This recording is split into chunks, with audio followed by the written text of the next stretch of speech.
Os compressores VRV modernos possuem diversas proteções eletrônicas.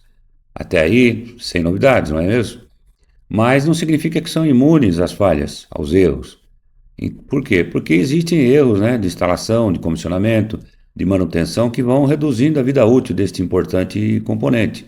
Um compressor VRV pode custar dezenas de milhares de reais. E não é uma novidade também. Outra coisa, é certo que por trás desses erros tem um motivo, uma falha. Muito bem, no vídeo de hoje eu vou lhe contar quais são os 7 erros fatais que eu encontro em campo, inclusive os mais graves que podem levar um compressor desses a queima severa, algo muito raro em sistemas VRV e VRF. Fica comigo até o fim que vai valer a pena. Vou te contar quais são esses 7 erros.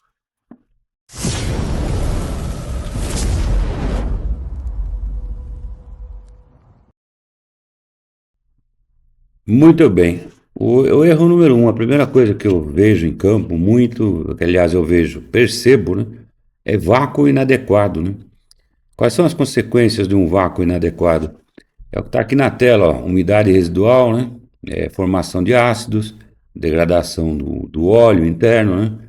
Enfim, vácuo é um problema e o problema maior é que o vácuo de quem fizer, né, o dono do milagre, pode fazer um vácuo muito mal feito e o sistema ainda assim, se atingir o fundo de escala, os 500 microns que os fabricantes de VRV exigem, e VRF, né? Toca em frente após o startup. E o problema vem, às vezes, um ano depois, 2, 3, 4 anos depois, com a reclamação do cliente que realmente não esfria. Aí vai ver, e também não dá código de erro. Vai ver, é um vácuo inadequado e está cheio de coisas estranhas, gases incondensáveis, gases estranhos dentro do circuito. Tá? O problema começa antes mesmo da partida, né? Desde a ferramenta do instalador mecânico até o acompanhamento da fábrica ou da empresa credenciada para fazer o startup. Isso é um erro básico, é clássico, importantíssimo. Vácuo. Tá? Aqui tem só um exemplo. Esse slide aqui é do meu treinamento, que eu tenho aulas gravadas, né? Um curso que eu tenho de aulas gravadas. Aliás, link está sempre na descrição. Processo de desidratação, né? Desidratação, a princípio, é o quê? Processo de vácuo, tá? Estão vendo aqui que estamos aqui na foto com manifolds, estamos usando aqui mangueira de cobre, né? Tubo de cobre ao invés de mangueira, tá? Atenção, ó, isso aqui é só uma sugestão, tá? Só uma sugestão. Faça vácuo pelas duas linhas, linha de líquido e gás, e assegure a desidratação completa do ciclo. Repito, é só uma sugestão. Se você fizer de outra forma e atingir os 500 microns, né, que o fabricante exige, sem problema algum. Métodos de vácuo consistem em realizar um primeiro vácuo de 500 microns, depois disso quebra-se o mesmo introduzindo no sistema o próprio refrigerante que ele normalmente usa, que ele vai usar, até que no vacômetro a pressão fique levemente acima de zero. Em seguida, realiza-se um segundo vácuo até 500 microns. Isso aqui eu ouvi de um engenheiro fabricante lá de um dos japoneses aí, né? Mas ele morava na Europa. Você faz vácuo, repito, tem várias formas de fazer, obtendo os 500 microns sem problema nenhum. Você faz vácuo e quebra com o próprio fluido refrigerante, tá? O que está escrito aqui embaixo, ó, para garantir uma boa estanqueidade na interligação, utilize tubos de cobre ao invés de mangueiras. Falado? Número 1. Erro número 2. Tubulação contaminada. Se eu chego numa obra e já vejo isso aqui, ó, tubulação aberta assim, ó, ao tempo, ao léu, eu já não sinto firmeza, tá? Por quê? Partículas circulando lá dentro, desgaste, danos mecânicos é o que vai acontecer, tá? Com tubulação, porque se ela não for muito bem limpa, né? Você fizer e der segmento no processo de vácuo, vai dar problema na instalação toda, tá? Então qualquer coisa que caia dentro você não vê, pronto, tá feito o problema. É sujeira que entra e nunca desaparece, na verdade, né? Ó, dá uma olhada aqui. Tubos abertos, ó. Tudo começa pela armazenagem. Esse slide aqui também é do meu treinamento. Tudo começa pela armazenagem dos tubos de cobre. Tubos abertos acumulam sujeira e umidade excessiva, que o processo de vácuo terá de remover. Processo mais demorado, né? Tubo amassado, tá certo? Então, isso aqui é zelo, tá? Outra coisa, eu tô lendo aqui, mas quem escreveu fui eu, tá? Olha aqui, ó. Terceiro erro, gravíssimo. Todos os fabricantes recomendam que soldas na linha sejam feitas com nitrogênio. Olha o que está escrito em vermelho aqui, ó. A carepa criada hoje pode destruir o sistema anos depois. Carepa é essa borra preta grudada aqui do lado esquerdo, ó. Aliás, aqui temos tubo sem o uso de nitrogênio, uma solda aqui, né? E soldado com o uso de nitrogênio. É visivelmente, é bem diferente um do outro. O da direita é muito melhor. Onde é que vai parar? Essa carepa vai parar em válvulas de expansão, vai parar em compressores e prejuízo, tá? É isso. Blasagem, esse slide aqui também é um do meu treinamento, do meu curso. Olha aqui que nós estamos falando, nós não estamos falando de passar o nitrogênio em purga, em pressão, tá? Não é isso. Isso pode ajudar, dar uma pressão depois que termina a solda, pode ajudar? Sim, remover coisa muito grande, por exemplo. Mas o que nós estamos falando aqui é disso aqui, ó, de usar nitrogênio com fluxo laminar leve, né, passando aqui dentro na seção de solda. Isso aqui chama atmosfera protegida, né, processo de soldagem, atmosfera protegida. Não vou entrar no mérito aqui dos detalhes todos, tá? Mas é isso, tá? Eu escrevi isso aqui, ó, e coloquei um desenho aqui, tá? Então você usa nitrogênio. Professor, mas isso dá um trabalho, porque a minha obra que ia durar 30 dias vai durar 90. Sim, paciência. Fora o nitrogênio que você vai gastar, tá? Vai gastar bastante nitrogênio e isso tem que ser considerado no seu orçamento. Às vezes eu ouço também, professor, mas eu não posso colocar um filtro na sucção, filtro de elemento, de carcaça, cujo elemento pode ser substituído. Eu deixo rodando lá várias horas, assim que parte e tal, e depois que a sujeira está dentro do elemento, eu abro, tiro o elemento, né? E toco o baque e está tudo bem.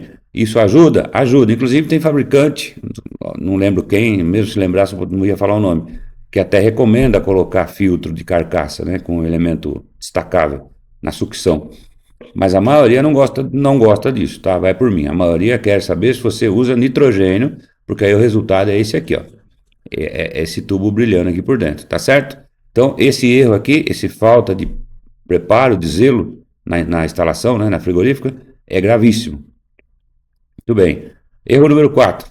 Vazamento de refrigerante. Bom, primeiro que uma vez eu fiz uma pergunta para um engenheiro não lembro se era da Hitachi, enfim, ou era da Daikin, que eu fui numa palestra, né, e fiz uma pergunta relativa a esse assunto, né, de vazamento de refrigerante, como é que a gente complementaria o refrigerante caso vazasse, né? E eu percebi que ele não queria responder. Até que uma hora ele respondeu, ele falou assim para mim: o serviço que o senhor faz é muito bom, no teste de estanqueidade, a sua solda, a sua mão de obra, a sua ferramenta é muito bom. Então não tem que ter vazamento ou micro vazamento de refrigerante. É inadmissível. E ele estava certo, realmente é isso, não pode ter. Mas se acontecer, problemas graves, tá? Consequências: superaquecimento, fora da faixa, ou seja, começa a dar tudo errado com o VRV, VRF, tá? Retorno de óleo inadequado, perda de capacidade. E tem outra, olha em vermelho aqui, ó. Nem todo vazamento aparece imediatamente, o que é pior. Micros vazamentos. Eu já passei, eu e uma equipe, dias em cima de um equipamento para encontrar micro vazamento e acabamos por encontrar por acaso, tá? Só para vocês terem uma ideia. Então, não pode ter vazamento. Erro 4. Erro 5. Problemas elétricos, né?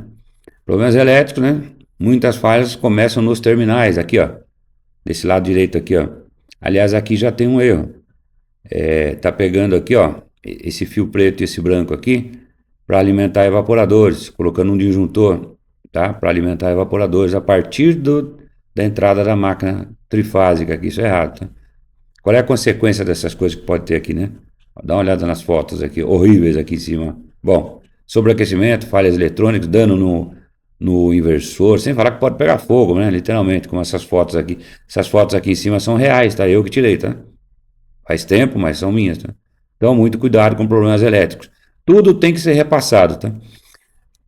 Se você alimentar o condensador aqui, você tem que ver se está balanceado, é fundamental.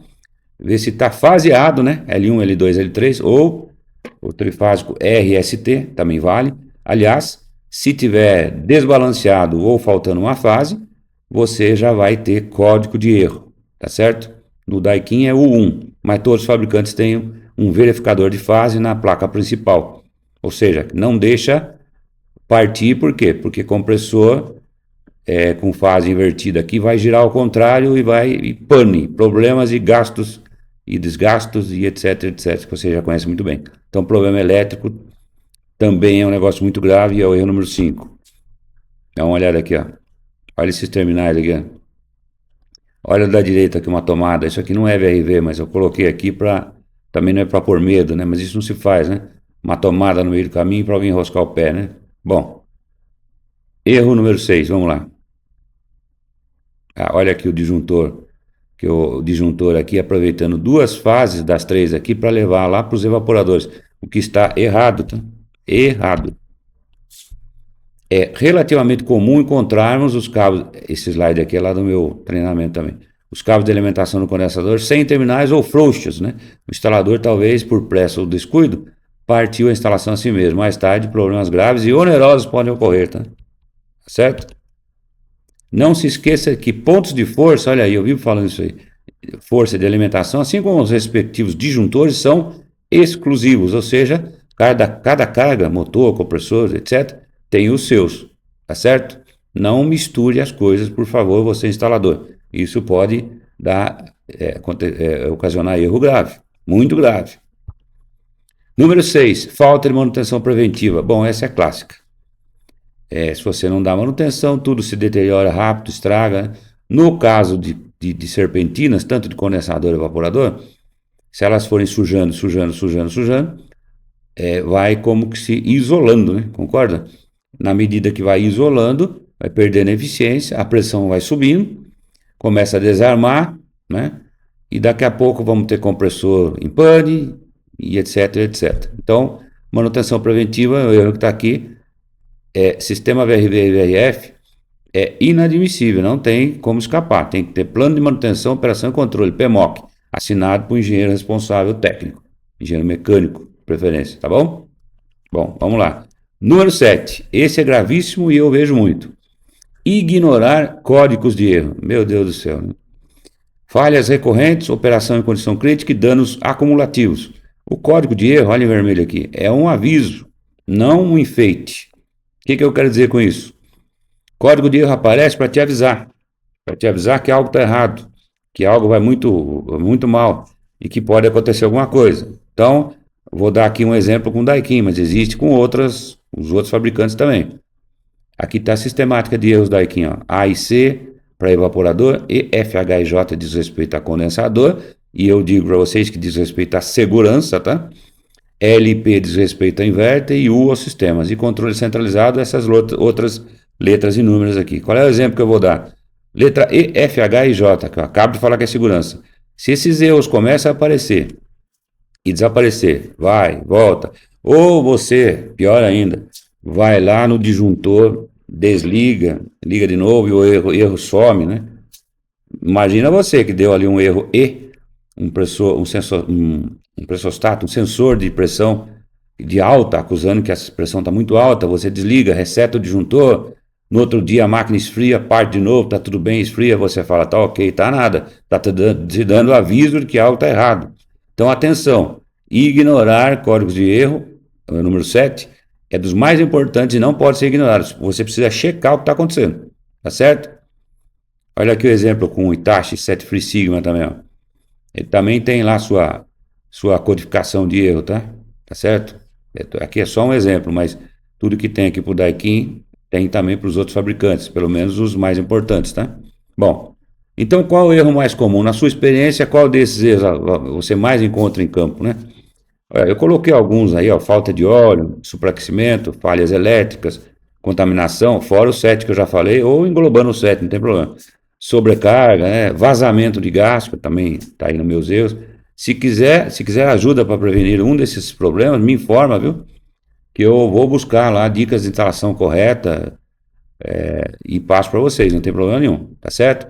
Responde, faz comentário aí que eu costumo responder todos e rapidamente. Eu fico por aqui e agradeço do fundo do meu coração. No começo do vídeo eu disse que esses compressores são mais difíceis de se chegar a uma queima severa, né? Daquelas que contaminam a linha toda, né? Mas por que isso, né? Bom, primeiro que é assim, né? Compressores têm variadores de frequência, né? Que elimina carga inicial, né? Alta, estou falando aí de corrente, de tensão, de picos, né? Sem falar que geralmente módulos condensadores VRV e VRF tem mais de um compressor. Então eles dividem o trabalho aí, o que faz com que a vida útil aí seja preservada em termos, né? Outra coisa é o número de sensores, termistores e alarmes que tem quando um problema ocorre. Isso aí é como se fosse uma defesa. Alarmes, códigos de erro são disparados sempre que tem um problema, por exemplo, de elevação de pressão, de temperatura, que algo está errado. Quando não consegue atingir o superaquecimento, seja qual for o motivo, por exemplo, elemento estranho dentro do circuito, eu falei no vídeo sobre vácuo, né? Que pode ter gás incondensável dentro, coisas estranhas, né? Isso pode danificar a isolação do compressor. Enfim, é um sistema que se defende muito mais. É por isso que é mais difícil de se ter uma queima severa. Pode ter? Pode ter. E se ocorrer, mesma coisa, vamos ter que lavar todo o circuito. É isso, tá bom?